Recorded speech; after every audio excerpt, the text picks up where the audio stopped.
Perkenalkan, nama saya Elmera Leonita dari Prodi Pendidikan Bahasa dan Sastra Indonesia dengan NIM 2030 2020 2029. Dengan ini saya akan menyampaikan penjelasan dari bab 3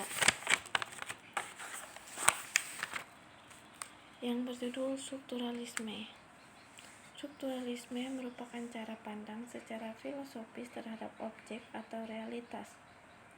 Dalam perkembangannya, strukturalisme berevolusi sehingga muncul teori-teori seperti formalisme, strukturalisme dinamik, semiotik, dan strukturalisme genetik.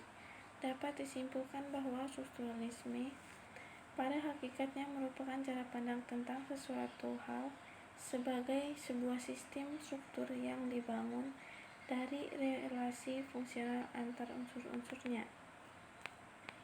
Dalam strukturalisme, konsep fungsi memegang peranan penting, artinya unsur-unsur sebagai ciri khas. Teori tersebut dapat berperan secara maksimal semata-mata dengan adanya fungsi, yaitu dalam rangka menunjukkan antar hubungan unsur-unsur yang terlibat. Dari pemahamannya tentang struktur ini, perkembangan ke arah analisis aspek-aspek lain karya sastra seperti sosial, nilai religius, psikologi, semiotik, dan sebagainya. Unsur-unsur yang terdapat pada ketiga jenis sastra, yaitu prosa, puisi, dan drama. Langkah yang perlu dilakukan seorang peneliti struktural murni menurut Endra Suara adalah sebagai berikut. Nomor 1.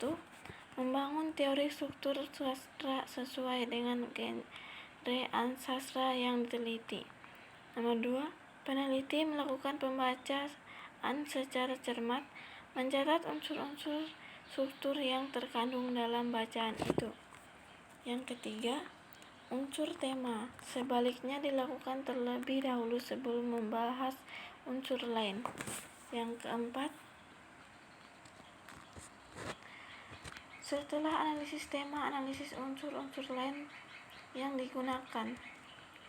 Yang kelima, yang harus diingat, semua penafsiran unsur-unsur harus dihubungkan dengan unsur lain sehingga mewujudkan kepaduan makna struktur. Yang keenam, penafsiran harus dilakukan dalam kesadaran penuh akan pentingnya keterlibatan antar unsur. Teori formalisme. Tujuan pokok formalisme adalah studi ilmiah tentang sastra dengan cara meneliti unsur-unsur kesastraan, puitika, asosiasi, oposisi, dan sebagainya. Berikut dijelaskan keempat konsep formalisme tersebut. Yang pertama, hakikat kesastraan atau literalisness merupakan ciri umum kelompok formalis. Yang kedua, fabula dan sujet merupakan konsep formalis yang paling terkenal. Yang ketiga, otomatisi adalah pemakaian bahasa yang sudah biasa atau otomatis. Semiotika. Meskipun semiotika berada dalam peralihan antara strukturalisme, tetapi kajiannya masih kental ke dalam strukturalisme. Jenis-jenis semiotik ini antara lain: A. Semiotik analitik, B. Semiotik deskriptif, C. Semiotik fonal semiotik, D. Semiotik kultural, E. Semiotik naratif, F. Semiotik natural, G.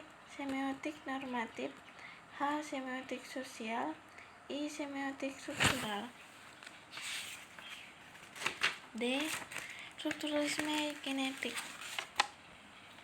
Meskipun strukturalisme genetik merupakan pendekatan dalam kerangka sejarah strukturalisme, teori ini dapat dikemukakan untuk mengetahui sejauh mana perkembangan strukturalisme kemudian. Beberapa prinsip dalam teori strukturalisme genetik menurut Hidayat adalah sebagai berikut. A. Karya sastra sebagai fakta kemanusiaan, B. Karya sastra sebagai produk subjek kolektif, C. Karya sastra sebagai ekspresi